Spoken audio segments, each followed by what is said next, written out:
High বন্ধুরা, good morning. তো আমি গতকালকে ডিফু আসলাম, আজকে আমি ডিফুর থেকে যাইতাছি সরু পাথারে।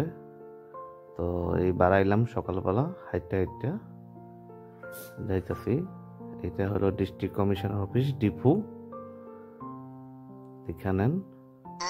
তো ওখানে আমি হাইটটা যাইতাছি ডিফু স্টেশনে গিয়া টিকিট কাটতে লাগবো। ওখানে টিকিট কাটলাম, ওখানে স্টেশনে বসে আছি, গাড়ি আসবো ওখানে, সময় হয়েছে।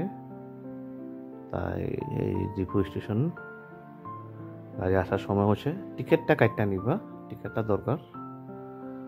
তো এই গাড়ি আইব, সময় হয়ে গেছে। এই আইলো আমাদের গাড়ি, সরু কথা যাবো ওখানে। বা তখন ট্রেনে উঠে যাই, ট্রেনে উঠে গেছি, সিট খালি পাইছি, একদম পাওয়ার উপরে পা উঠে যাবো, কারণ ট্রেন খালি আসল।